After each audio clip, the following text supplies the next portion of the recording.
Technology વિશે થોડુંક અમને સમજાવો. મારું નામ છે તરિયા શાંતિ.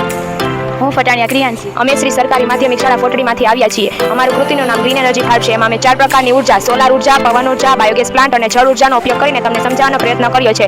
સૌપ્રથમ સૂર્યના કિરણો સોલાર પ્લેટ પર પડે છે ત્યારે તેમાંથી ઉર્જા ઉત્પન્ન થાય છે અને તે સંગ્રહ થાય છે અને રાત્રિ દરમિયાન આપણે સ્પ્રિંકલર અથવા બલ્બમાં તેનો ઉપયોગ કરી શકીએ છીએ. હવે પવનચક્કી, અત્યારે ક્યાંય પવન અસ્તિત્વમાં નથી એટલે અમે વાયર, બેટરી અને મોટરના જોડાણથી અમે પવનચક્કી બનાવી છે અને તેમાંથી ઉર્જા ઉત્પન્ન થાય છે તેનો આપણે ઉપયોગ કરી શકીએ છીએ. હવે છે બાયોગેસ પ્લાન્ટ. ગાયોનું છાણ, ગૌમૂત્ર અને અન્ય કચરોને ભેગો કરીને 15 થી 20 દિવસ સુધી સડાવી દેવામાં આવે છે અને તેમાંથી છાણિયું ખાતર બને છે. એનો આપણે અહીં પાકમાં અથવા ખેતીમાં ઉપયોગ કરી શકીએ છીએ અને તેમાંથી મિથેન વાયુ નીકળે છે તે આપણે તેનો ઘરમાં વપરાશમાં ઉપયોગ કરી શકીએ છીએ. હવે છે જળ ઉર્જા. કૂવામાંથી પાણી જ્યારે જનરેટર ઉપર પડે છે ત્યારે જનરેટર ફરે છે અને ઉર્જા ઉત્પન્ન થાય છે તેનો ઉપયોગ આપણે કરી શકીએ છીએ અને તેમાંથી પાણી આપણે ખેતરમાં પણ પહોંચાડી શકીએ છીએ. આ બધી ઉર્જાનો એનર્જી સ્ટોરેજ રૂમમાં સંગ્રહ થાય છે. Thank you.